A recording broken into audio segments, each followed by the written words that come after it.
안녕하세요. 아포입니다. 아, 유튜브를 시작하고 나서 참 긍정적인 것 중에 하나가, 저는 원래 거울 보는 걸 별로 잘 안 좋아했거든요. 그런데, 매번 화면을 보고 제 화면을 갖다 영상에다 올리다 보니까, 와, 내가 정말 살이 쪘구나, 라는 게 보이더라고요. 그래가지고 최근에 그 살을 급속도로 빼기 시작했는데, 살을 빼고 나니까 또 여러분들께서, 몰라보겠다. 적응이 안 된다. 그런 반응을 주신 분들이 많아요. 그래도 훨씬 더 보기 좋지 않나요? 일단 각설하고요. 오늘 주제는 검증되지 않은 부동산 속설들에 대한 팩트 체크의 시간입니다. 정말 검증되지 않은, 그런데 너무나 시장에 많이 돌아다니는 이야기들이 많아요. 그 속설들 맞는 것도 있고 과거엔 맞았으나 지금은 아닌 것들도 있고, 또한 과거에도 안 맞았고 지금도 안 맞는 것들이 있습니다. 그 속설들 대표적으로 여러분들이 부동산에 관심을 가지셨다면 들어보신 것들이 많을 거예요. 뭐 전세가가 떨어지면 매매가도 떨어진다. 전세가가 떨어지면 매매가가 떨어진다. 사실 이 부분에 대한 거는 뭐 일반화시키긴 좀 어려운데요. 그 부분도 오늘 짚어볼 거고요.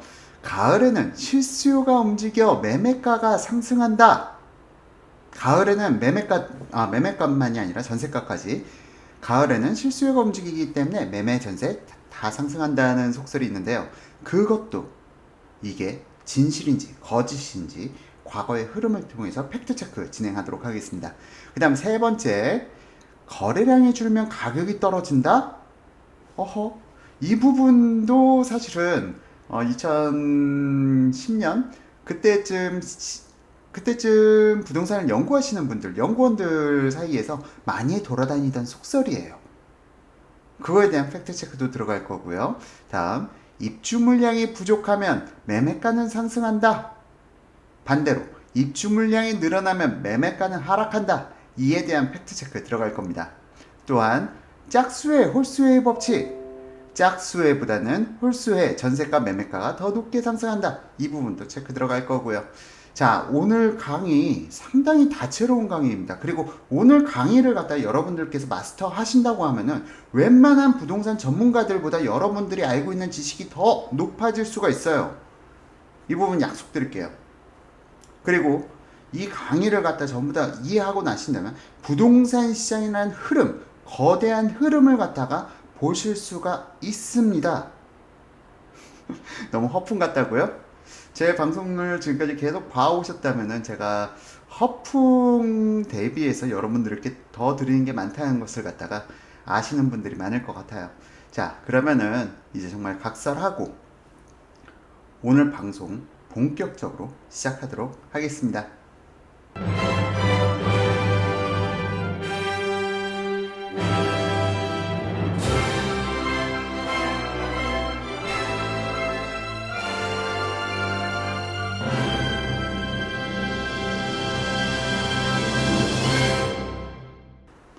먼저 팩트체크를 위해서 어떤 방법으로 접근했는지 그 부분에 대해서 간략하게 먼저 설명을 드릴게요. 한국감정원 주택매매가격지수, 그리고 전세가격지수, 그리고 KB 주택매매가격지수, 전세가격지수, 더불어서 국토교통부 실거래가 기준해가지고 거래량을 갖다 집계했고요. 물론 국토교통부 실거래가는 실제 거래가 발생된 것 대비해서 한 70% 수준밖에 공개되지 않습니다. 30% 관련돼서는 좀 비밀이 필요하다라고 싶은 경우는 국토교통부에서 일부 좀 개인의 사생활 정보가 노출될 우려라든가 뭐 그런 부분 종합적으로 고려해서 30%는 빼고 한 70% 정도만 공개가 되고 있고요. 이 부분의 좀 숫자가 실제와는 좀 차이가 날 수가 있습니다. 하지만 서울시 정보광장이라든가 아니면 한국감정원에서 집계하는 거래량이란 거는 실질적으로 국토교통부 실거래가에서 발표되는 그 거래량을 기준으로 진행되기 때문에 여러분들께서 크게 뭐 염려하실 필요는 없고요. 무척 신뢰도는 높은 수준입니다. 다만 한 실거래가 대비 70% 수준만 집계되고 있다. 그 부분 감안해 주시고요. 그리고 분석 기간은 2006년부터 시작해서 2018년 현재까지 각 연도별로 딱딱딱딱 쪼개서 각 연도별 계절 지수가 어떻게 변화되어 왔는지, 그리고 실제 거래량은 어떻게 바뀌어왔는지, 한 가지 더. 입주 물량, 각 연도별 입주 물량을 쪼개서 한 표에 슉 여러분들께서 보실 수 있도록 정리해 놨습니다. 그럼 먼저 매년 2년 단위로 꺾어서 여러분들께 설명을 드려 나갈 거예요. 물론 한 개 연도씩 계속 그냥 쭉 설명드리면 좋겠지만 그러면은 너무 시간이 길어질 것 같아서 2년 단위로 잘랐고요. 3년 단위로는 너무 좀 보기가 불편해서 2년 단위로 잘라서 진행하기로 하였습니다. 자, 그러면은 본격적으로 2006년부터 2007년까지 시장 매매가, 전세가, 그리고 입주 물량, 그리고 거래량 어떻게 변화됐는지 살펴보도록 하겠습니다.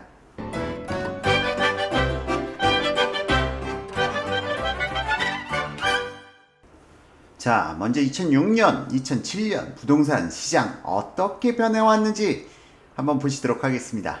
2006년, 이때는 시기가 참여정부 때였죠. 참여정부 때 2005년도에 파리부동산 대책이 발표되고 그 이후에 2006년 1월 달부터 파리부동산 대책에 대한 실제 규제 내용들이 실현되는 시기였고요. 2006년 그래도 집값이 오르니까 또 330 부동산 대책을 발표해서 또 한 번 규제. 그러니까 2006년은 규제가 발생된 해입니다. 뭐 규제 내용에 대해서는 더 이상 설명하지 않을게요. 너무 기존 방송들에서 설명을 많이 들어왔기 때문에 더 이상 했던 얘기 또 하고 또 하고는 하진 않겠습니다. 궁금하신 분들께서는 기존 방송 참고 부탁드리고요. 자, 어쨌든 시장 반응, 규제에도 불구하고 폭등에 거쳤다. 가 바로 2006년도의 시장입니다. 지금 위에서 좌측 위에 매매 지수 보시면은 12개월간 KB 부동산 매매 가격 지수가 18.2포인트가 상승했어요. 근데 실질적으로 이게 100에서부터 시작되는 게 아니라 76부터 93까지 상승했으니까 실제 상승률은 거의 30%에 육박한다. 아파트 매매가가 1년 사이에 30%가 일반적으로 상승했다라고 보시면 되는 거예요. 한국감정원 기준으로도 15.4포인트가 상승했고요. 일단 이 KB하고 한국감정원 지수 왜 차이가 나느냐, 이 부분 말씀드리자면요. KB는 2015년 12월을 기준으로 해서 100포인트로 고정을 시켜 놓은 거예요. 100포인트로 고정시킨 시점이 2015년 12월을 100으로 나눴기 때문에 이 기준으로 해서 지금 현재 가격 지수가 쭉 나타나게 되는 거고요. 한국감정원은 2017년 11월을 기준으로 해서 100포인트로 잡았습니다. 그렇기 때문에 서로 간 가격 격차가, 지수 간 격차가 발생되기는 하지만 흐름은 거의 무척 유사하게 나타나죠. 하지만 유사하게 나타나지 않는 경우도 있는데요. 그건 뒤에서 설명드리도록 하겠습니다. 전세가 지수를 살펴보더라도 지금 현재 좀 상승폭이 높아요. 2006년도에는 6.1포인트 상승, 한국감정원 5.9포인트 상승, 뭐 이렇게 나타나왔고요. 뭐 2007년도에는 좀 상승폭이 잠잠해졌어요. 자, 2007년 매매가 지수도 잠잠해졌고 전세가 지수도 잠잠해졌다. 이거에 대해서 규제 효과다라고 얘기하는데 사실은 부동산 시장이라는 것은 급등에 대한 피로감을 느끼는 시기가 분명히 나타납니다.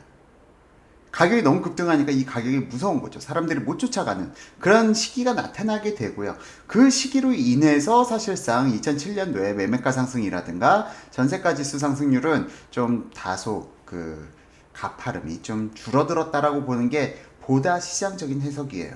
규제적인 해석으로 여러분이 시장을 바라보는데요. 규제적인 시각으로는 시장을 갖다 바라보면 무조건 오류에 걸립니다. 왜? 규제가 지금 현재 참여정부의 규제는 다 세금을 높여서 수요를 잡아가는 정책이었어요. 세금을 높인다거나 대출을 규제한다거나 하지만 부동산은 생필품이에요. 그러니까 집이 없이 내가 어디서 살 거예요. 집은 무조건 있어야 되는 도구이다 보니까 집을 갖다 세금으로 잡는다? 여러분 한번 생각해 보세요. 쌀값이 폭등한다고 해서 쌀값을 갖다 세금으로 잡나요? 쌀값이 폭등한다고 세금을 더 높이면 사람들이 쌀을 안 먹고 밀가루 먹습니까? 그나마 쌀값은 밀가루라는 대체라도 있죠. 집은요? 대체가 뭐가 있나요? 자, 이런 면에서 봤을 때 사실상 부동산 시장을 세금으로 잡는다, 대출로 잡는다, 가장 어리석은 발상입니다. 근데 현 정부가 지금 똑같이 하고 있기 때문에 저는 현재 시장이 상당히 좀 공포스럽게 느껴지는 거고요. 자, 일단 각설하고 뒤에서 전반적으로 다시 한번 설명을 드릴게요. 2006년, 2007년 대략적인 시장 분위기 보셨고요. 그리고 다음 입주 물량을 살펴보도록 하겠습니다. 입주 물량적인 측면에서 살펴보게 되면은 2006년, 2007년도의 시장은 1만 5천 세대 이상이 입주를 하면은 시장은 좀 안정되는 효과를 보였어요. 지금 2006년 2분기가 15,000세대가 넘어갔죠. 그러면은 밑에 전세 시장 보시면은 2006년 4, 5, 6 2분기죠. 4, 5, 6 전세 시장 좀 안정되는 모습 보이죠. 15,000세대가 넘어가니까. 그리고 또한 2007년 3, 4분기 15,000세대를 넘었어요. 그랬더니 2007년 3분기면은 7, 8, 9 전세 시장 좀 안정돼 있었죠. 자, 우리가 항상 흔히들 가을에는 실수요자가 움직이기 때문에 전세시장 혹은 매매시장이 좀 상승, 급등을 한다라는 속설이 있는데 이게 바로 커버되는 게 바로 입주 물량입니다. 입주 물량이 이 시기에 맞춰서 많이 공급이 되면 될수록 그 가을 실수요 이전에 따른 폭등 시기는 가로막을 수가 있는 거죠. 여기서 지금 가을 이사 수요에 대해서 왜 가을이야 라고 생각하시는 분들이 있는데 생각해 보시면 겨울에 이사를 많이 합니다. 사람들이. 왜? 자녀들이 초등학교에서 중학교로 진학하고 그리고 중학교에서 고등학교로 진학하고 그 시기 사람들이 이전하는 시기는 바로 겨울방학인 셈이죠. 그러면 겨울방학에 내가 이사를 하기 위해서는 언제 움직여야 돼요? 사람들은 입주하기 3, 4개월 이전에 집을 갖다 계약을 하죠.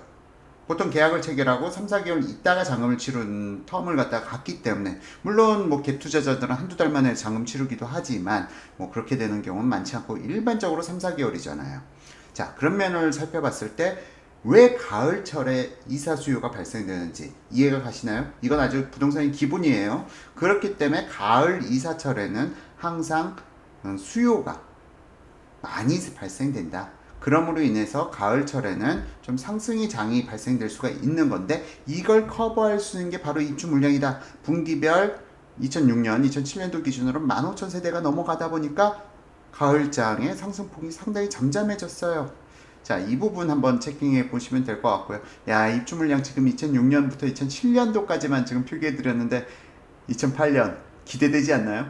2008년도에도 여러분들께서 알고 계시는 부동산의 속설 짚어드릴 내용이 있습니다. 자, 그럼 여기까지 해서 2006년, 7년 시장 지나가도록 하고요. 2008년 시장 살펴보도록 하시죠.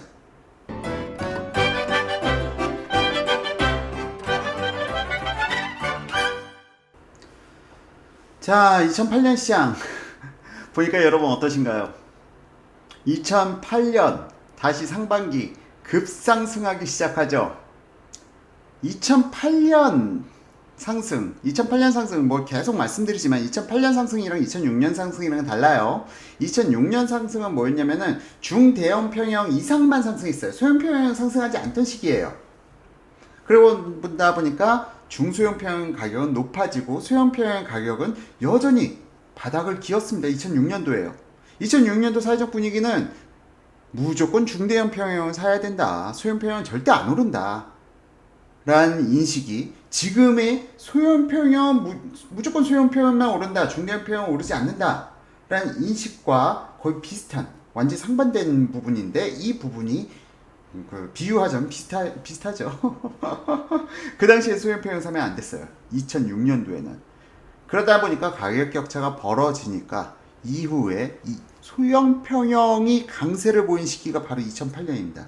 2008년의 급등은 소형 평형 그리고 서울로 치면 4분위 시장, 제가 말씀드린 4분위 시장이라는 거는 서울에서 가격이 가장 낮은 도봉, 노원, 금천, 중랑 뭐 그 지역들 그 4분위 시장들이 가격이 급등세가 나타났어요. 이때의 4분위 시장의 급등세는요 2006년에 상승하고 비교가 안 돼요. 정말로 1년 사이에 집값이 2배 올랐어요. 특히 소형 평형들 그게 경기도 북부 남양주라든가 의정부라든가 그 지역까지 완전히 퍼져나가던 시기 그러니까 2008년은 실수요자들이 좀 가난한 서민들이 집 사기 더 어려워진 시점은 2006년이 아니라 2008년이었습니다.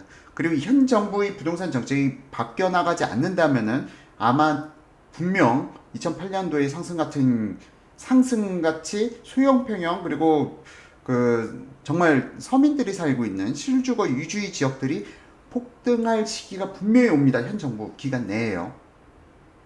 제가 지금까지 예측한 부분들이 분명이란 단어를 갖다 썼는데 강조점을 썼는데 안 온 적은 없어요. 지금 아포유 2014년부터 운영하고 있지만 제가 대세적인 부분에 대해서 강조해서 말씀드린 부분 지금까지 어긋난 적이 없습니다. 분명히 현 정부가 가기 전에 현 정부의 부동산 정책 지금 파리 부동산 정책 기조가 선회되지 않는다면은 이런 폭등 분명히 나타날 겁니다. 서민들이 사는 주거가 폭등하는 시기. 어쨌든 이 얘기를 하려고 했던 게 아니라 말이 너무 길어졌네요. 자, 2008년 너무 폭등했어요. 지금 지수상으로는 그 소형, 중형, 대형 뭐 나눠져 있고 서울도 25개구가 나눠져 있다 보니까 이 당시엔 강남보다는 그 강북 쪽이 너무 급등하는 시기였기 때문에 매매 지수상으로는 크게 나타나지 않는데 이 25개국 띄워놓고 보면은 분명히 이때의 급등이 서민들한테는 더 타격적인 급등이었습니다. 그리고 나서 너무 급등하다 보니까 피로감도 너무 커졌어요. 주택시장에 대한 피로감도 너무 커졌는데 마침 뻥 하고 터진 게 바로 잠실 매머드급 단지가 3개가 연달아서 입주를 했죠. 6, 7, 12월 달인가요? 하여튼 그 당시 입주한 게 그 3개 단지만 해서 뭐 17,000세대, 18,000세대? 그리고 이 시기에 입주 물량들이 너무 많이 폭발하다 보니까 매매지수 어떻게 됐나요? 폭락하죠. 전세지수, 매매지수보다 더 깊은 폭락을 갖다 거쳤어요. 입주 물량엔 장사 없다. 라는 게 바로 이 시기부터 이야기가 나오기 시작한 겁니다. 2008년부터. 입주 물량엔 장사 없다. 이때는 무조건 매도해서는 안 되는 시기. 조금만 가지고 있으면 왜? 2009년도를 보시죠. 매매가지수 다시 정고점으로 회복해서 상승했어요. 그리고 전세가지수 정고점을 넘어서서 더 상승했어요. 64.2포인트까지 상승했으니. 자, 제 이야기를 들으면서 차트를 보시니까 어떠신가요? 좀 더 이해가 쉬우신가요? 자, 입주 물량 공포 순식간에 지나갑니다. 입주 기간 뭐 보통 2개월 주죠. 길어야 3개월. 자, 이 시기만 지나가고 나면은 시장은 다시 정상적으로 회복이 된다. 라는 부분 여러분들께서 기억해 두시면 좋을 것 같습니다. 제가 그래서 자꾸 헬리오시티 물론 타격이 있을 거예요. 시장 타격이 있을 건데 지금 이 헬리오시티가 장기적으로 계속 뭔가 여파를 미치기보다는 좀 단기적으로 여파를 미칠 가능성이 있다. 그런데 헬리오시티 입주하고 나서 또 그 다음에 강동의 입주 물량이 있는데요. 이거에 대해서는 제가 별도 방송을 만들 겁니다. 지금 이 방송에서 모든 걸 다 다뤄드리지 못해요. 지금 2008년, 2009년 시장 분위기 대략적으로 설명드렸는데요. 그럼 입주 물량을 보시면서 입주 물량 굉장했죠. 대한민국 역사상 서울시 역사상 6번째로 입주 물량이 많았던 시기였으니까요. 자, 입주 물량 보겠습니다. 자, 드디어 지금 사실상 우리가 헬리오시티의 입주 물량 가지고 상당히 공포스러워 하는데요. 헬리오시티 입주 물량은 세 발의 피도 안 됩니다. 정말 이 당시와 비교하자면요. 2008년 3, 4분기 시장이 어마어마하죠. 제가 2006년하고 2007년 분기별 15,000세대 입주 물량이 넘어가게 되면은 시장이 안정화 효과를 가져왔다라고 했는데 2008년 3, 4분기 입주 물량이 3만 세대를 돌파하게 됩니다. 분기. 한 분기에 15,000세대만 들어와도 시장이 안정화되는 효과를 거쳤는데 여러분들께서 아까 차트를 통해서 보셨죠? 3만 세대라. 더구나 이게 특정 지역에 몰려 있었어요. 이 중 18,000세대가 잠실 3개 단지에서 발생됐으니까요. 어마어마한 물량이죠. 잠실 물량만 없었으면은 이 당시 뭐 그래도 버틸만한 했는데 2008년 이 입주 물량으로 인해서 우리가 바로 짝수회 홀수회의 법칙이 나타나게 됩니다. 주택임대차보호법에 의거해서 임대기간이 2년으로 한정되어 있기 때문에 2008년 3, 4분기에서 2년차가 도래되는 2010년 3, 4분기, 2012년 3, 4분기 계속 짝수년도에는 전세가가 안정되고 그리고 매매가가 안정되는 그런 효과를 가져온 거죠. 사람들은 매 2년차마다 임대를 갖다 갱신하거나 매도를 하거나 그걸 결정했으니까요. 자, 이거에 따라서 바로 짝수회, 홀수회의 법칙이 만들어진 거예요. 자, 그런데 이게 이 속설, 지금 속설 몇 개 나왔죠? 하여튼간 지금 나와 있는 속설들 중에서 세 번째, 짝수회, 홀수회 법칙, 이게 왜 나타났는지 그 부분에 대해서 여러분들께 명쾌히 밝혀드리는 거죠. 자, 이 당시 입주 물량으로 인해서 2008년 하반기 폭락이 시작됩니다. 임차인들을 못 맞춘 사람들, 그리고 임차인은 못 맞췄으니 매매를 하든 임대를 놓든 둘 중에 하나를 선택해야 되는데 매도 물량도 상당히 많아지게 되고요. 그래서 2008년 하반기에 이렇게 많은 폭락을 갖다가 유도했는데요. 전세가 매매가 동시에 폭락했죠. 하지만 이러한 입주 물량으로 인한 폭락은요, 바로 회복합니다. 지금 2009년 차트 보시면은 다시 상승하기 시작하면서 2009년 8월 달에는 거의 전고점 비슷하게 가고요. 2009년 9월 달에는 전고점 이상으로 올라서게 되죠. 전세가 지금 상승률을 보시면요. 매매가 상승률도 비슷해요. 실질적으로 매매가 상승률도 2008년 12월 최고점 KB 기준 102.9까지 갔다가 100.1까지 2.8포인트나 떨어졌어요. 그리고 매매가 지수는 좀 더 2009년까지도 여파를 미쳤네요. 2009년 3월달 최저점 98.7을 찍고 나서 다시 한번 재상승하기 시작해서 102.7, 거의 전고점에 근접하는 수치까지 회복하게 됩니다. 그러니까 입주 물량으로 인해서 나타난 일시적인 폭락은 후유증을 좀 동반하긴 하지만 바로 전고점 수준까지 빠르게 회복해 간다는 걸 보여주죠.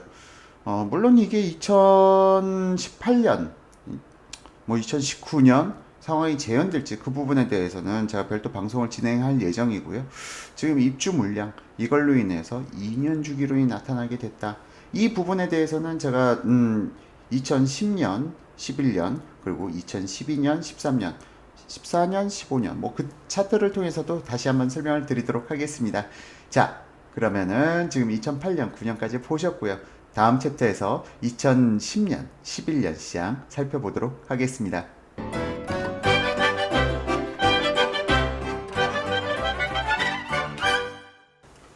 자, 이제 2010년 차트.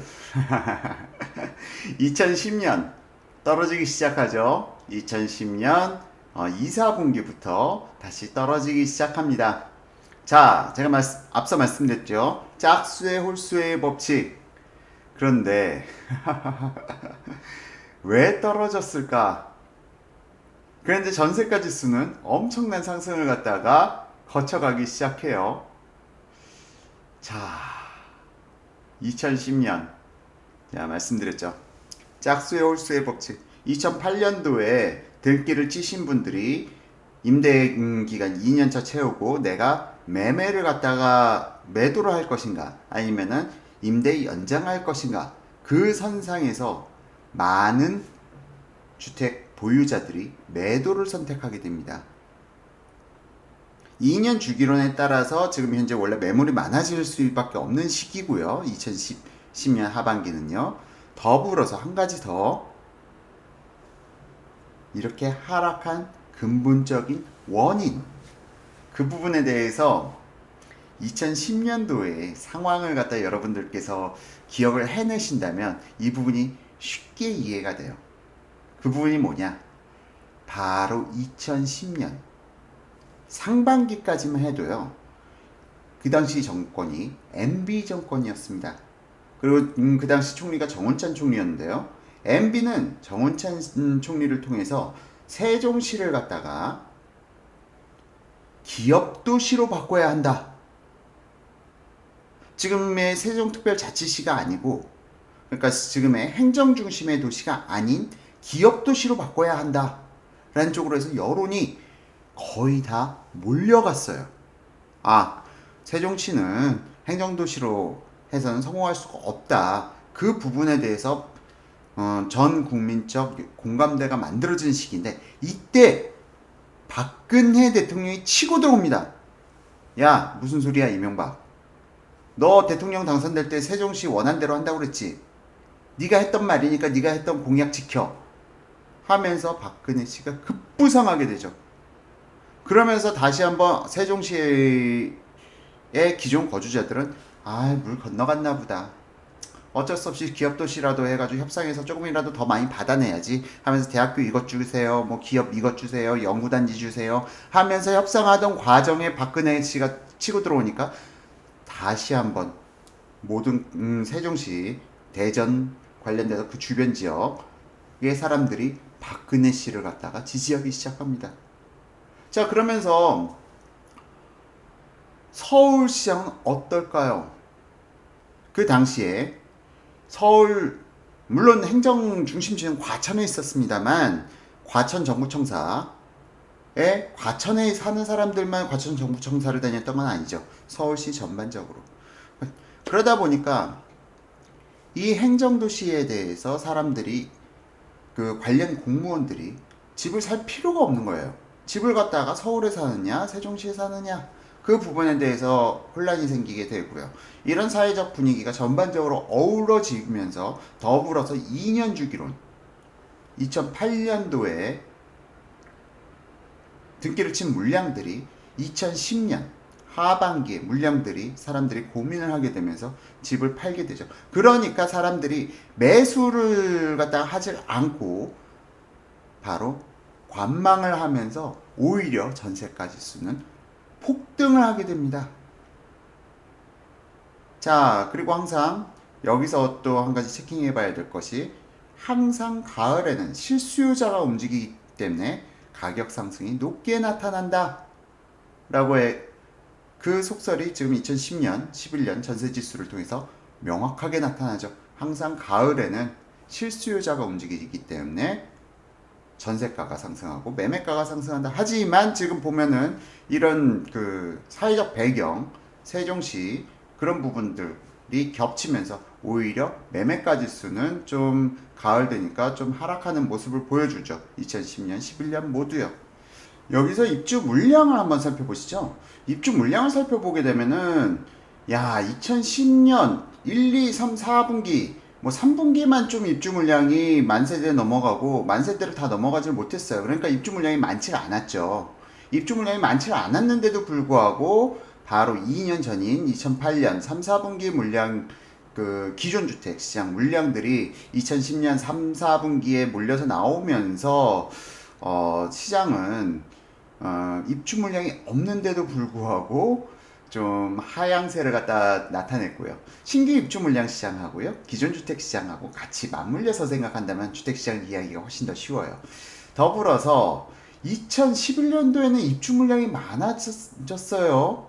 2011년도 2분기하고 4분기 입주 물량이 많다 보니까 매매 시장은 좀 약간 안정화되는 부분을 보이고요.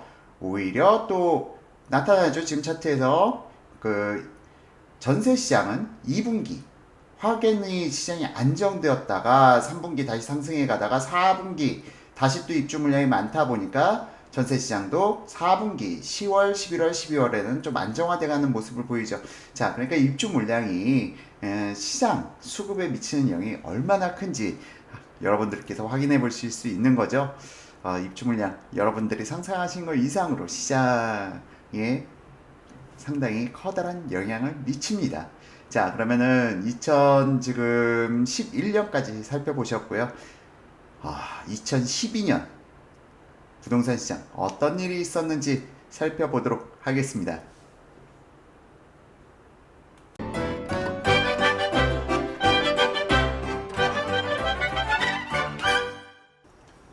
자, 2012년은 부동산 시장에서 공포론이 가장 극도로 조성되어 있는 시기였습니다. 이 시기에 가장 유명했던 부동산 전문가 선대인 씨가 계시고요.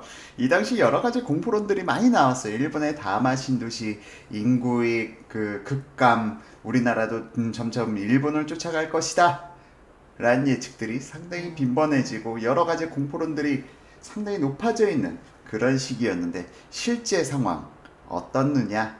바로 2008년도, 그러니까 짝수의 홀수의 2년 주기론, 2008년도의 물량들이 2010년도에 한번 나왔었고, 2010년도의 물량들이 다시 한번 2년이 지난 2012년도에 나오는 시기입니다.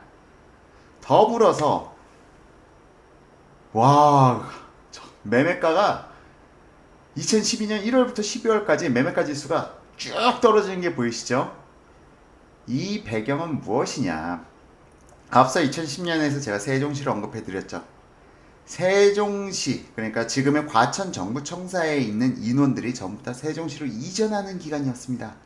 2012년 그리고 2013년까지. 이해가 가시나요? 지금 이 하락이 왜 나타났는지. 근데 세종정부청사뿐만이 아니에요. 한국전력공사라든지 수자원공사라든지 뭐 여러 가지 공공기관들이 있죠. 뭐 도로공사라든가 그 여러 개의 공공기관들도 딱 2012년도에 맞춰서 각 지방 혁신도시로 다 이전하게 됩니다. 전주, 나주, 뭐 여러 혁신도시들이 있죠. 원주, 전국의 혁신도시들이 바로 공기업들을 갖다가 받은 시기가 2012년이다. 자, 그러니까 공무원들과 공기업 관련 종사자들이 쫙 빠져나가는 시기, 그렇기 때문에 2012년도에 하락이 나타났던 거예요. 거기다가 안 그래도 수급적으로 사람들이 빠져나가는 시기에 언론사들에서는, 그리고 방송사들에서는 야, 더 이상 대한민국이 집값 희망 없다, 선대인 씨 나와가지고 이제 폭락할 일만 남았습니다, 그러고 있고요. 가장 기본적인 원인, 이런 얘기 처음 들어보시죠? 진실은 사실은 수급이었어요. 근데 여기다 대놓고 거시적 환경을 갖다 때려박고 부어대니 시장이 왜곡 현상이 나타나죠. 이때 선대인 씨 말씀 믿고 집을 팔고 그리고 전세로 전환하신 분들이 상당히 많아요. 근데 선대인 씨 아직까지 지금 가끔 방송에 얼굴 비치시대요. MBC 쪽으로 특히. 아, 참. 그분은 어쨌건 정확하게 시장의 원인을 알아야 되는데 이 원인을 갖다 정확하게 얘기해주는 사람들이 없었어요. 왜? 부동산의 정보, 퀄리티 높은 정보들은 다 돈이다 보니까. 자, 그리고 2012년도, 2013년도, 2012년도가 그래서 전세가가 지금 보시면 차트 보시면은 KB는 그렇게 떨어뜨리지 않았는데 한국감정원에서는 전세가 지수를 확 떨어뜨려 버렸죠. 그러다 보니까 2012년 4월부터 8월 달까지 한국감정원 전세가 지수는 쭉 떨어지는 모습을 보여주고요. 그나마 가을 이사철 수요가 되면서 다시 한번 전세가는 반등하지만 매매가 지수는 턱이 없었죠. 그리고 2013년 2013년이 바닥이었어요. 사실상 2013년 바닥을 예측하신 전문가들이 많아요. 그런데 일반적인 부동산을 갖다 분석하시는, 연구하시는 분보다는 건설회사의 임원급에서 2013년이 지금 바닥입니다. 여러분 집 사세요 하시는 분들이 2013년 현업에 계신 분들 위주로 해서 많이 나타났습니다. 저도 2013년이 바닥이다, 2013년부터 다시 한번 상승 랠리가 나타난다 라고 예측했던 사람 중에 하나였고요. 자, 어쨌건 2013년도 바닥을 찍는 과정에서 2013년 하반기 다시 가을 이사철 수요가 나타남으로 인해서 전세가는 다시 한번 급등하기 시작합니다. 자, 이걸 갖다 입주 물량과 대입해서 보게 되면요, 입주 물량은 참 2012, 13년도, 와, 2012년도에 입주 물량이 너무 없었어요. 너무 부족한 시기였습니다. 2012년도에는. 그럼에도 불구하고 왜 매매가나 전세가나 하얀 곡선을 그려갔냐? 설명 딱 되죠? 앞서 말씀드렸죠? 뭐죠? 자, 여러분들께서 앞으로 이런 부동산에 대한 논쟁이 나올 때 이렇게 말씀하셔야 되는 겁니다. 2012년도에 과천정부청사를 포함해서 여러 개의 공공기관들이 전부 다 지방으로 이전되는 시기였다. 수급이 무너졌다. 이게 가장 정확한 표현이지. 여기서 2012년 하락 원인을 갖다가 다마신도시 언급하고 뭐 선대인시 언급하고 그러시면은 틀린 이야기죠. 그렇기 때문에 여러분들께서 부동산 시장의 진실을 갖다 알아가면 알아갈수록 인과관계를 갖다 중요하게 여러분께서 살펴보셔야 되는 겁니다. 자, 입주 물량 뭐 말씀드릴 것도 없이 부족했어요. 그나마 2013년 4분기에 좀 15,000세대에 근접하지도 못했어요. 그러다 보니까 전세가 지수는 계속 폭등을 거칠 수밖에 없는 거죠.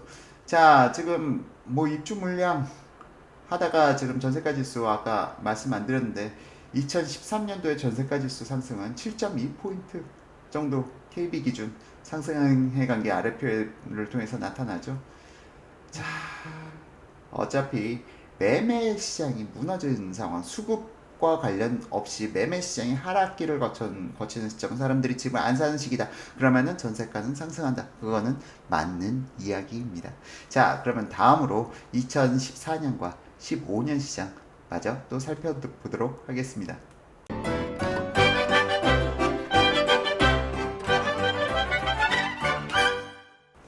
자, 2014년, 2015년 차트 보고 계신데요. 이 시기는 뭐 전세가가 매매가의 거의 80%대까지 상승해가는 그 시장입니다. 2015년이 특히 그렇죠. 2015년의 매매가가 상승폭보다는 전세가 상승폭이 상당히 높았다. 지금 보시더라도 2014년 매매가 지수는 KB 기준으로 1포인트 상승하는데 그쳤는데 전세가 지수는 4.2포인트 상승했고요. 2015년 또 매매가 지수는 5.3포인트 상승했는데 전세가 지수는 8.7포인트가 상승합니다. 전세가가 상승하는 시기다. 이때 사람들, 실수요자들 입장에서는 긴가민가. 아파트 사야 되나 말아야 되나. 전세가가 너무 폭등하다 보니까 아파트를 사는 게 더 낫겠다 하면서 실수요자가 움직이기 시작하는 시점이에요. 그리고 2016년, 17년 시장은 그때서야 뭐 투자자가 나타나는 거고요. 근데 여기서 다시 한번 짝수의 홀수의 법칙, 지금 2010년, 11년, 12년, 13년 다 마찬가지입니다. 항상 짝수회보다는 홀수회가 전세가 지수가 더 높게 상승했다. 지금 전세 지수 보시죠. 12개월간 KB 2014년 4.2포인트 상승, 15년도에는 8.7포인트 상승. 이게 거의 지금 6년간 2008년 이후 6년인가 7년간 쭉 이어져 온 거예요. 그러니까 짝수의 홀수의 법칙이 굉장한 거죠. 2년 주기론이라는 것도 굉장한 거고요. 신규 아파트 입주 물량과 기존 주택시장의 수급, 기존 주택시장의 신규 아파트 입주 물량 예측 가능하죠. 입주자 모집 공고를 통해서 쭉 정리하고 있어요. 그럼 기존 주택시장의 수급은 바로 2년 주기론으로 해서 살펴보게 되면 정확한 수급을 갖다가 예측할 수가 있는 것이죠. 자, 그렇기 때문에 2년 주기론, 짝수의 홀수의 법칙, 이거는 지금 이제 점점 앞으로 2016년부터는 흐릿해져요. 2년 주기론의 그 기한을 갖다 저는 6년으로 보고 있다라고 제 책에도 언급해 놓은 적이 있고, 또한 뭐 지난 방송들에서도 언급해 왔죠. 그러면 앞으로 다시 한번 입주 물량이 많아지는 시기, 그 뒤로는 다시 한번 2년 주기론이 재현될 가능성이 있습니다. 물론 입주 물량 그리고 또한 그 기존 주택시장 수급, 이걸 종합적으로 봐야 될 텐데 이 이야기를 하려면 너무 시간이 길어지니까 이 부분에 대한 거는 차기 방송에서 별도로 한번 또 다뤄보도록 할게요. 자, 어쨌든 여기까지 하고 입주 물량을 갖다 보시게 되면은 또 재미있습니다. 입주 물량, 야, 2014년도 초반에 입주 물량이 많았어요. 2014년 뭐 많았다라고 하긴 좀 그래요. 과거에는 15,000세대, 분기별 15,000세대가 넘어야 좀 괜찮다라고 했는데, 그런데 여기서는 2014년 1, 2, 3분기에서는 15,000세대를 넘지 못하지만 각 분기별로 다 어느 정도 입주 물량이 충족이 되어줍니다. 그러니까 전세가 상승이 또 약간 더디게 나타난 편이에요. 자, 보시면은 2, 3, 4분기, 1, 2, 3분기, 1분기, 2분기는 그나마 좀, 죄송합니다. 1월달, 2월달은 좀 상승폭이 있었지만 3월달 입주 물량이 계속 누적되다 보니까 전세가 상승률이 상당히 더디게 나타나죠. 물론 이게 15,000세대가 분기별로 이상 나타났으면 이것보단 상승률이 더 낮았을 겁니다. 거기다가 2년 주기론까지 짝수의 홀수의 영향까지 있다 보니까 이게 상승률이 덜한 거고요. 반면 입주 물량이 2014년 4분기부터 해서 2015년 2분기까지 계속 입주 물량이 와 5,000세대 밑으로 떨어지기도 해요. 상당히 적은 입주 물량이죠. 그러다 보니까 2014년 9월 달부터 시작해서 다시 한번 전세가 상승률이 어마어마하게 높아지는 겁니다. 2015년 2분기까지 입주 물량이 너무 적다 보니까 누적돼서 그 탄력을 받아서 그 전세가 상승은 2015년 12월까지 어마어마한 상승을 거치게 되죠. 뭐 8.7포인트가 상승했으니까 뭐 이게 그런데 서울시에서 이것보다 훨씬 더 높게 상승하는 곳들이 많아요. 거주 여건이 양호한 지역은 8.7포인트가 아니라 뭐 10포인트, 20포인트까지 상승한 지역도 있고요. 거주 여건이 약간 좀 불량한 지역들은 좀 상승률이 더뎠고요. 특히 소형 평형대 상승률이 상당히 가파르게 나타났고 또 대형 평형은 좀 약간 더디게 나타났고 그런 부분은 믹스해서 지금 수치로 나타나다 보니까 8.7포인트 상승이고요. 이보다는 훨씬 더 높게 상승한 지역들도 많았다라는 부분 생각해 보실 필요가 있겠죠. 또한 가을 이사철 수요 가을에는 실수요자가 가세한다. 그래서 더 상승한다라는 부분 여전히 이 차트에서도 나타나고 있고요. 자, 종합적인 부분은 뒤에서 다시 한번 설명드리도록 하고요. 지금 2010 몇 년까지죠? 14년, 15년까지 살펴보셨고 다음으로 2016년, 17년 살펴보도록 하겠습니다.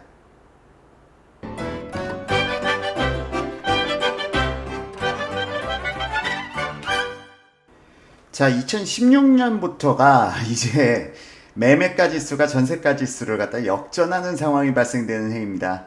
자, 매매가 지수 보시게 되면은 2016년 1월 달부터 12월, 뭐 12개월간 4.2포인트가 상승하고요. 그런데 전세가 지수는 3.1포인트가 상승했죠. 그리고 2017년 매매가 지수 5.5포인트 상승한 데 반해 전세가 지수 2.1포인트가 상승했습니다. 하하하. 이때부터는요, 어떻게 설명해야 되냐면은, 실제 투자자들이 좀 많이 가세하기 시작한 시기, 투자자들이 많이 가세하면 가세할수록 임대차 물량은 늘어나죠. 그러다 보니까 전세가 지수는 오히려 안정기를 찾는다. 투자자들의 역할이 오히려 전세가를 갖다가 안정시켜주는 역할을 한다. 왜? 시장의 실수요자들이 팔고 나가고 투자자들이 들어가게 되면은 그만큼 임대 물건은 더 늘어나게 되는 거잖아요. 부동산 시장은 수급입니다. 그 부분을 이해한다면 지금 이 시기가 이해가 될 겁니다. 2016년과 2017년의 시장이 왜 이렇게 나타나는지, 매매가가 전세가를 역전하는 시기, 그리고 실제 좀 투자자가 가세하기 시작한 시기. 투자자라고 해서 전부 다 부동산 고수들은 아니에요. 부동산 고수라면 이미 2012년, 13년도에 엄청 사들였어야죠. 뭐 저 같은 경우도 그런 케이스라고 할 수 있을까요? 어쨌든 자, 2016년, 17년의 부동산 시황 분위기는 이러했다. 시대적 배경을 갖다 깜빡하고 말씀 안 드렸는데, 시대적 배경? 해당 시기 특징적인 점들을 갖다 말씀드리자면 사회적 분위기 뭐 그런 것들도 알아야 돼요. 부동산은 정치적 분위기, 사회적 분위기 매우 중요합니다. 국제적 분위기까지 이런 부분에 대한 리스크가 최고조로 달한 게 2016년 10월이었다. 이 부분 놓치면 안 돼요. 왜냐면은 2016년 10월 때는 무슨 일이 있었죠? 기억하시는 분들이 많이 없으시려나? 최순실 사태가 벌어졌죠. 그러면서 탄핵 얘기가 나오고요. 정치적으로 상당히 혼란스러워지는 시기. 물론 2016년 10월 달에 박근혜 정부의 마지막 부동산 대책도 발표됐습니다.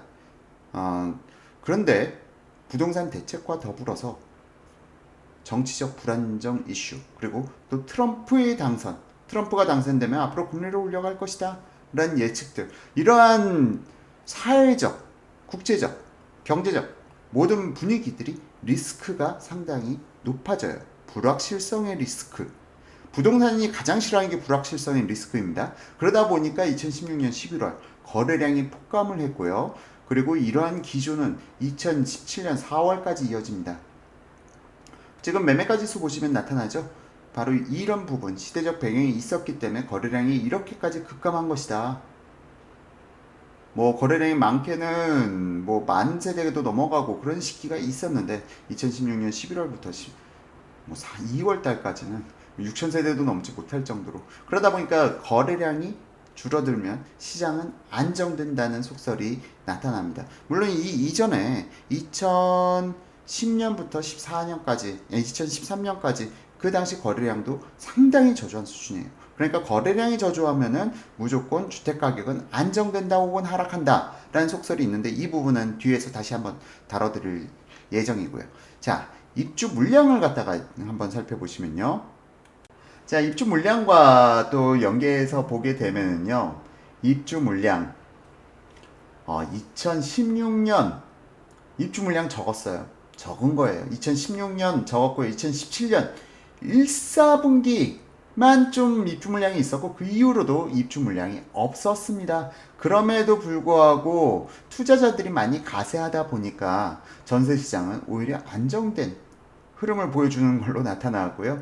그리고 여전히 가을철 되긴 때는 8월달, 9월달부터 전세가는 좀 더 상승해가는 모습을 보여주기도 하죠. 다만 이 시기는 뭐 수급에 있어서는 상당히 안정된 시기였다. 더불어 수급에 있어서 안정적인 시기였다 라고 뒷받침되는 또 하나의 커다란 지표가 경기도 아파트 입주 물량입니다. 지금 경기도 아파트 입주 물량 보고 계시는데요. 아하, 2017년 3분기 그리고 4분기부터 입주 물량이 어마어마하게 늘어났죠. 경기도 입주 물량이. 더불어서 2018년 1분기, 2분기, 3분기 지금 다 입주 물량이 기존 대비해서 어마어마한 입주 물량이 나타나고 있는 겁니다. 자, 어떻게 보면 경기도 입주 물량 때는 서울의 집값이 떨어진다? 뭐 이 부분은 2018년 뒤편에서 다시 한번 말씀을 드릴게요. 지금 몇 월달인가요? 지금 벌써 8월달이면 8, 9, 2개월 남았네요. 근데 2018년 4분기부터 경기도 입주 물량도 다시 좀 진정세를 보이기 시작해요. 재밌죠? 자, 2018년 시장 어떻게 될까요? 지금 2017년까지 얘기하는데 2018년이 자꾸 얘기가 나와가지고 끊도록 하겠습니다. 그럼 다음 편에서 2018년 여러분들께서 가장 궁금해 하실 내용 진행해 보도록 하겠습니다.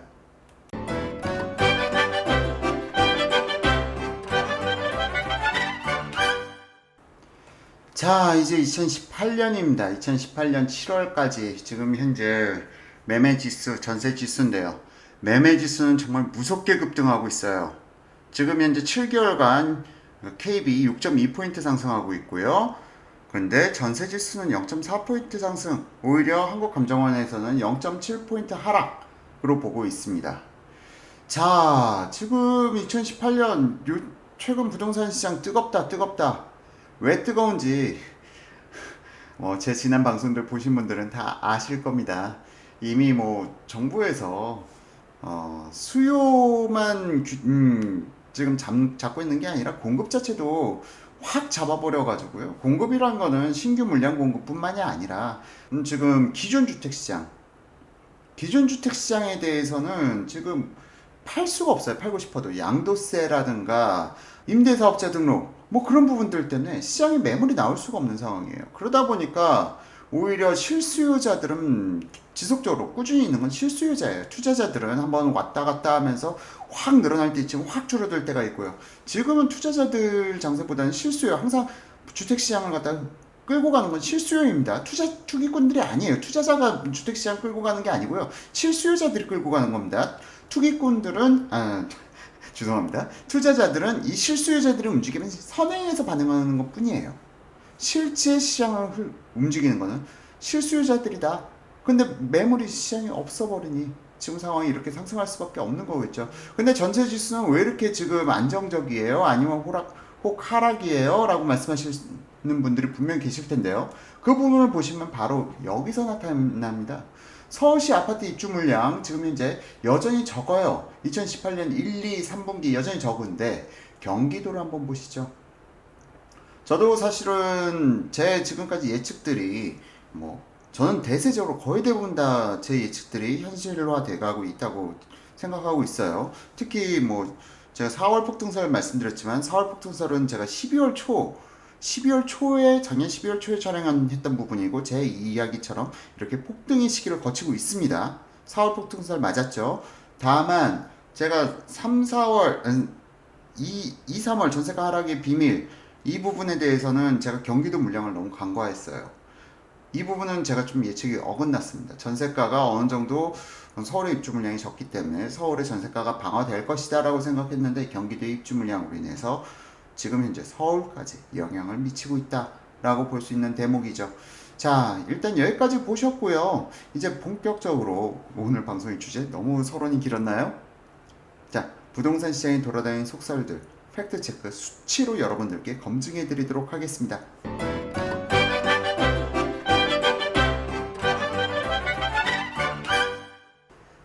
자, 먼저 부동산에 관련해서 시장에 돌아다니는 속설 그 중에서 첫 번째, 전세가가 떨어지면 매매가도 떨어진다. 이 속설과 관련돼 가지고는요, 사실은 상당히 좀 포괄적인 시각에서 바라봐야 돼요. 지방시장 같은 경우는 그런 경우가 많습니다. 그리고 지방시장 같은 경우는 좀 전세가가 떨어지면 매매가 떨어지고 전세가 상승하면 매매가 상승하고 그런 관계가 상당히 많이 보여요. 하지만 서울시장은 좀 약간 서울시장도 사실은 과거에는 비슷했어요. 전세가 서울시장 떨어진 사례가 지금 2006년부터 13년간의 기간을 갖다 두고 봤을 때 전세가가 떨어진 게 2008년에 전세가가 떨어진 이유는 말씀드렸죠. 잠실의 엘스라든가 잠실의 재건축 단지들 18,000세대, 3개 단지가 18,000세대가 입주를 진행하면서 한 분기당 3만 가구 이상의 입주 물량이 몰렸었죠. 그러다 보니까 일시적으로 전세가 하락과 동시에 매매가 하락이 동반됐었습니다. 두 번째 떨어진 시기가 2012년. 전 방송들 제가 했던 얘기 기억나시죠? 2012년 왜 하락했는지 바로 세종시로 인해서 서울의 인구 유출이 많이 발생되는 시기, 그 시기에 바로 전세가 하락이 나타났었습니다. 물론 그 시기에는 당연히 매매가 같이 하락했죠. 자, 그리고 세 번째, 2018년 바로 현재입니다. 물론 KB하고 한국감정원하고 좀 달라요. KB 같은 경우는 지금 현재 보합선을 유지하고 있는데 한국감정원은 떨어뜨린 걸로 봤어요. 어쨌든 두 개 기관이 서로 상반된 반응을 갖다 나타내는 건 극히 이례적입니다. 지금까지 보셨을 때 다 비슷한 흐름을 가져왔었는데 2018년만 유독 좀 다른 흐름을 가지고 있어요. 한국감정원이랑 KB랑. 어쨌든 결론은 한국감정원 지금 현재 지수상으로는 2018년 전세가가 하락하고 있습니다. 전세가 지수가. 그런데도 불구하고 매매가 지수는 상승하고 있어요. 자, 이걸 어떻게 해석해야 될 것인가? 과거에는 항상 전세가가 하락하면 매매가도 하락했어요. 물론 매매가는 하락하는데 전세가가 상승한 시기도 있었죠. 2010년, 11년, 그리고 13년 그런 시기들은 매매가는 하락하는데 전세가는 상승했어요. 그러니까 주택가격이 2014년 바닥일 수밖에 없었던 거죠. 어쨌든 그 얘기를 하려고 했던 건 아니고 결론적으로 봤을 때 전세가가 하락하면 매매가는 하락해야 되는 게 맞는데 지금의 시장은 왜 그러느냐? 일단 지금 현재 서울시의 전세가 하락 원인에 대해서 말씀드렸어요. 서울시 입주 물량이 많은 게 아니다. 경기도의 입주 물량이 많아가지고 서울시까지 영향을 미친 거다라고 바로 전 챕터에서 말씀을 드렸죠. 더불어서 한 가지. 지금 현재는 사람들이 과거와는 다릅니다. 과거에는 주택가격이 떨어지면 왜 떨어지는지 그런 걸 몰랐어요. 정확하게. 뭐 지금도 아직도 모르시는 분들 많아요. 근데 지금은 워낙에 컨설팅 시장 규모가 커져가지고 알만한 사람들은 다 알아요. 그리고 컨설팅 가서 듣고 온 얘기들을 갖다가 그분들이 또 다른 분들한테 얘기를 합니다. 자, 지금은 시장 일시적으로 물량이 많다는 거는 누구나가 다 알고 있어요. 그럼 이 시기가 지나가면 어떻게 될까요?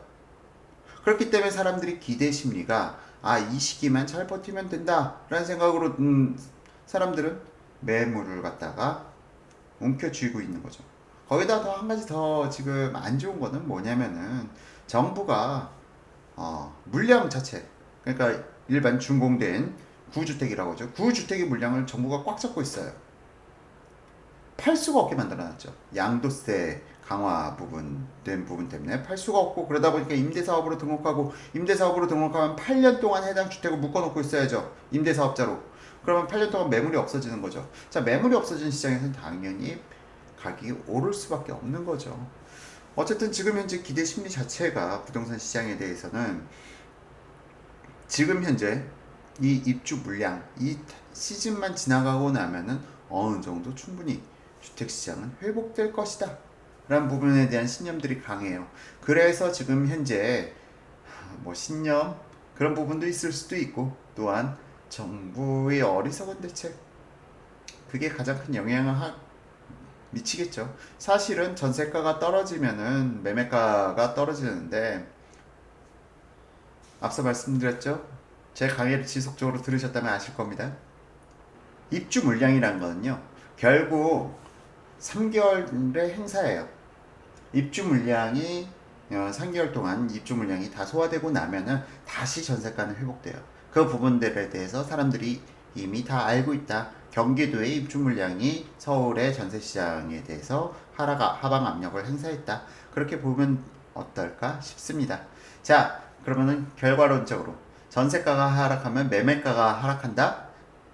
틀린 얘기죠. 그 상황을 갖다가 함께 살펴보셔야 되는 겁니다. 자, 다음으로 두 번째.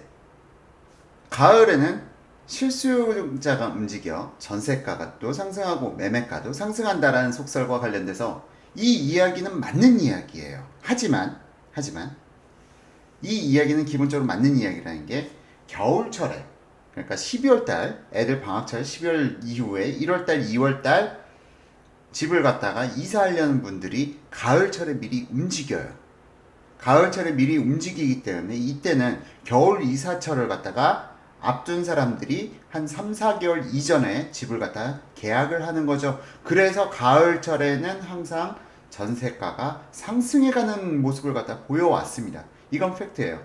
그런데 그렇지 않은 경우가 있었어요. 바로 2008년이죠. 가을 이사철은 항상 상승합니다. 하지만 입주 물량이 많다면 가을 이사철도 전세가가 하락하는 경우도 있다. 2008년과 같이 2008년처럼 뭐 3, 4분기에 뭐 물량이 한 15,000세대만 돼도 좀 시장이 안정되는데 3만 세대씩 입주를 해버리면은 당연히 시장이 꺾일 수밖에 없죠. 그러니까 가을철 이사철이라고 해야 될까요? 그러니까 겨울에 이사를 앞둔 사람들이 가을에 계약을 치는 시기, 이 시기는 상승하는 건 맞지만, 전세가는 상승하는 건 맞지만 그 입주 물량이란 것과 함께 생각해 봐야 된다. 그리고 매매가가 가을 이사철에 같이 상승한다? 이거는 시장 분위기에 따라서 사람들의 매수 심리가 죽어버린 시점에서는 뭐 전세가가 상승해도 매매가가 하락하는 경우가 있었죠. 뭐 거듭 말씀드리지만 2010년, 11년, 그리고 13년 그런 경우 전세가는 상승하는데 매매가는 하락하고 그런 독특한 상황이 발생되기도 합니다. 자, 그리고 더불어서 2018년, 이게 중요한 거잖아요. 2018년 입주 물량 많은가?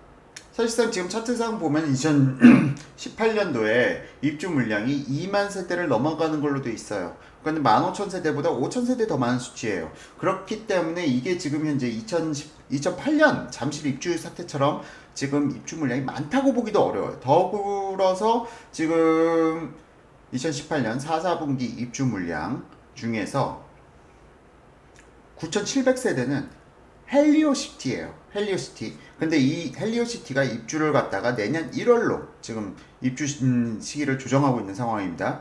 그렇다면은 올해 하반기까지도 서울의 입주 물량은 많지는 않다. 따라서 가을 이사 수요에 따른 전세가 상승은 기대해 볼 수 있다. 하지만 아직 경기도 입주 물량이 여전히 많다. 경기도 입주 물량으로 인해서 예전과 같이 높은 전세가 상승을 기대하기는 어렵지만 지금 현재 점점 다가오고 있어요. 입주 물량이 끊기는 시점, 경기도 입주 물량 내년 상반기면 이제 어느 정도 안정권 내로 들어갑니다. 내년 상반기만 지나가고 나면요. 자, 그럼 그 이후의 시장은 어떻게 될까요? 그리고 많은 사람들이 제가 지금 말씀드린 내용들을 알고 있어요. 그게 제일 무서운 거죠. 그렇기 때문에 현 정부는 지금 집값 오르는 게 무서운 게 아니에요. 현 정부는 지금을 걱정해야 될 게 아니라 2019년 하반기부터 집값 폭등을 갖다 어떻게 잡을 것인가, 그걸 지금 미리 고민을 해야 되는 거예요. 지금 상승은 상승도 아닙니다. 제 말이 거짓말일 것 같나요? 지켜보시죠. 내년 하반기 부동산 시장 어떻게 되는지요. 자, 그러면은 지금 현재 이런 내용을 알고 있는 주택 보유자들은 어떻게 할까요? 집을 갖다가 움켜쥐고 있을까요? 아니면 팔까요? 지금이 최악의 시즌인데요. 자, 너무 얘기가 자꾸 길어지는데요. 지금 제가 하고자 했던 얘기 논외로 또 벗어났습니다. 자, 그럼 세 번째, 거래량이 줄면 가격이 떨어진다. 지금 차트 너무 제가 빨리빨리 진행해서 거래량까지는 깊게 설명을 못 드렸는데요. 그래도 지금 벌써 강의 시간이 1시간이 넘어가네요. 자, 거래량이 줄어들면 가격은 하락한다. 이것도 사실 맞는 속설이었어요. 지금까지는 맞는 속설이었어요. 거래량이 하락하는데 집값이 상승한 사례는 없습니다. 근데 없습니다가 아니죠. 없었습니다.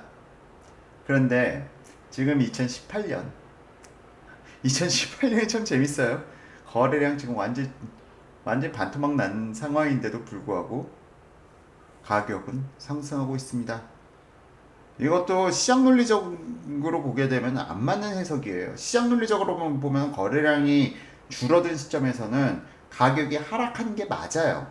그런데 지금의 시장 논리로 이해할 수가 없는 게 바로 정부가 너무 시장에 깊이 개입되어 있다. 정부가 매물들을 갖다 싹 다 걷어냈어요. 야, 팔지 마 하고. 양도세 세게 때려버리고, 자, 임대사업자로 들어와 하고 임대사업자를 싹 움켜줬죠. 자, 얘네들은 매물을 내놓을 수가 없죠. 8년 동안. 뭐 단기 4년, 뭐 임대사업 등록하신 분들이 대부분 8년을 등록하셨으니까 4년 등록하신 분은 그렇게 많지 않죠. 자, 매물이 나올 수가 없는 상황이죠. 그러다 보니까 집값이 상승하죠. 그러니까 정부가 또 규제를 해가지고 금융대출 규제 강화 뭐 그런 대책들을 내놓으면서 수요도 같이 잡으려고 하고 있지만 기본적인 수요, 실수요자들은 잡을 수가 없어요. 기본적인 수요자들은 잡을 수가 없기 때문에 지금 거래량은 시장 논리와는 어긋나게 거래량은 감소했는데도 불구하고 가격은 상승해 가는 겁니다. 웬만큼 인기단지들 요즘 다 매물이 없어요. 매물이 없어서 팔 수가 없어요. 자, 원래 속설은 맞아요. 거래량이 줄면 가격은 하락한다. 그 속설은 맞는 속설입니다. 하지만 지금의 시장은 너무 정부가 시장에 깊이 개입되어 가지고 시장을 더 혼란스럽게 만든 케이스죠. 자, 지금 세 번째까지 보셨고요. 네 번째, 입주 물량이 부족하면 매매가는 상승한다.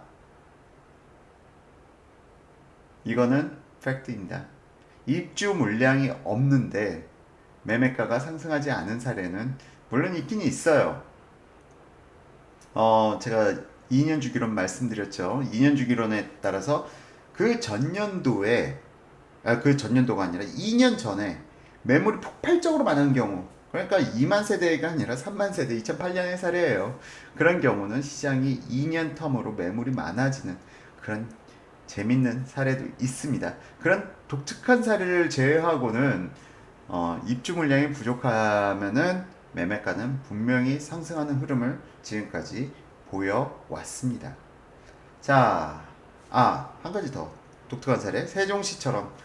근데 지금 이제 더 이상 서울에 있는 인구들을 빼가지고 어디로 세종시로 보내고 나주로 보내고 원주로 보내고 뭐 그렇게 할 수 있는 그런 환경은 아니잖아요. 그렇기 때문에 2012년과 같은 하락은 다시 나타나지 않을 것 같다라고 보고 있습니다.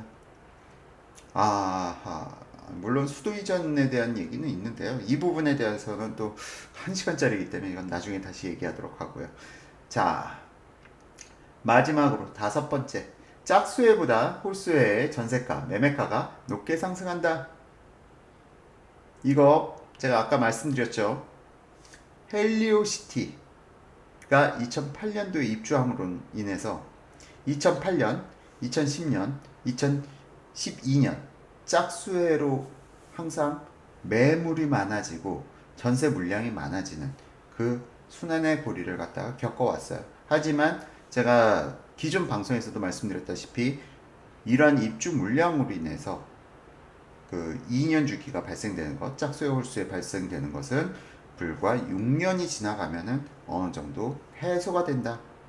왜냐면 그 사이에 중간중간에 꼭 2년 차가 아니더라도 3년 차에 주택을 실수였는데 팔고 나가시는 분, 그럼 투자자가 사가지고 거기 전세를 놓고 그런 식으로 해가지고 시장이 다시 균형을 맞춰가는 시점이 한 6년 차, 7년 차 되면서 그 2년 짝수의 홀수의 법칙은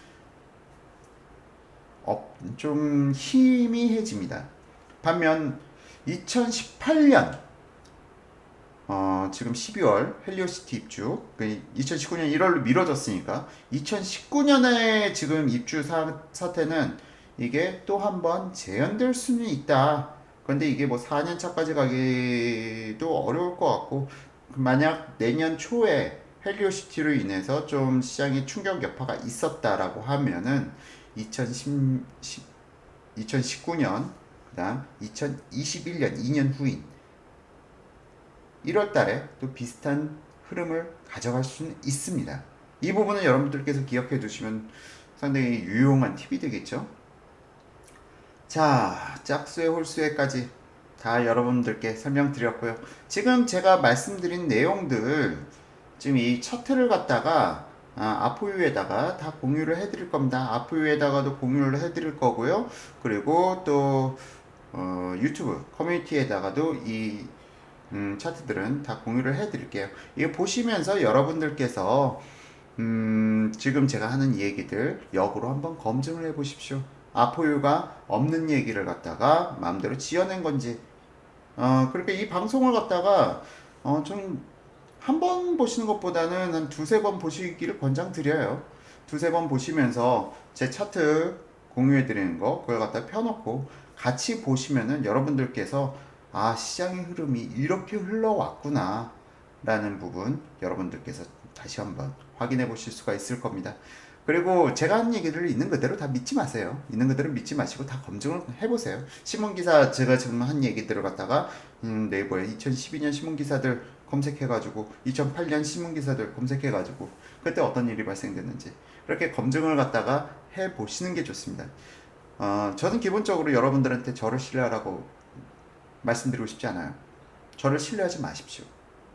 제 이야기도 다 검증해보세요. 여러분들은 누군가를 너무 신뢰하려고 그래요. 하지만 세상을 갖다가 겪어보다 보면은 결국 신뢰할 수 있는 건 나 자신밖에 없습니다. 나 자신만 신뢰하세요. 내가 아는 것만 신뢰하세요. 전문가들이 하는 얘기 절대 그대로 신뢰하지 마세요. 전문가들 중에 90% 이상은 저보다 정확하지 못한 전문가들이 많습니다. 전문가들 신뢰하지 마시고요. 여러분들을 신뢰하세요. 여러분들의 두뇌를 신뢰하셔야지 다른 것을 신뢰하시려고 하면은 정말 사기당할 수도 있습니다. 그러려면 여러분들이 뇌생남이 되셔야겠죠. 아니면 뇌생녀가 되시거나 그것을 위해서 아포유는 지속적으로 노력해서 여러분들이 뇌가 섹시해지도록 방송을 이끌어 나가도록 하겠습니다. 자, 오늘 방송 여기까지 해서 마치고요. 좀 긴 방송이었습니다. 여기 끝까지 봐주신 분들이 얼마나 될까요? 좀 궁금하긴 한데요.